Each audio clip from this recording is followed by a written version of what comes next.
അല്ല അളിയാ, ഞാൻ അറിയാൻ വയ്യാത്തോണ്ട് ചോദിക്കുക. നീയൊക്കെ എന്റെ സൈഡോ അതോ പുലിയുടെ സൈഡോ? പുലി പുലി പുലി ഇത് തന്നെ ചോദിക്കാനുള്ളൂ. ഒരു കഥ പറഞ്ഞിങ്ങനെ ആരംഭിച്ചു വരുവായിരുന്നു. ഞാൻ കൈ കാണിച്ചാൽ നീയൊന്നും വണ്ടി നിർത്തില്ല അല്ലടാ. അയ്യോ സാറേ, സാറിനൂടെ ഇതിൽ കയറാൻ സ്ഥലമില്ലാത്തത് കൊണ്ടാ ഞാൻ നിർത്താഞ്ഞത്. എന്തോ സാറിന് കൂടി കേറാൻ അടിച്ചു നിന്നെക്കൊണ്ട് ഞാൻ ലജ്ജാവതി പഠിക്കും. സൈക്കിളിൽ ഒരാളിൽ കൂടുതൽ കേറരുതെന്ന് അറിയില്ലടാ.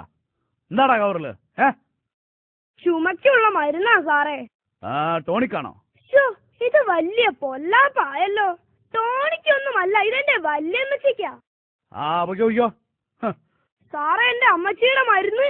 നിന്റെ ഒരു മരുന്ന് വീട്ടിൽ പോടാ. വൈഫിന് ചുമയാണെന്നും മരുന്ന് കൊണ്ടുവരണമെന്നും ഇപ്പം മെസ്സേജ് കിട്ടിയതേ ഉള്ളൂ. അത് കിട്ടി.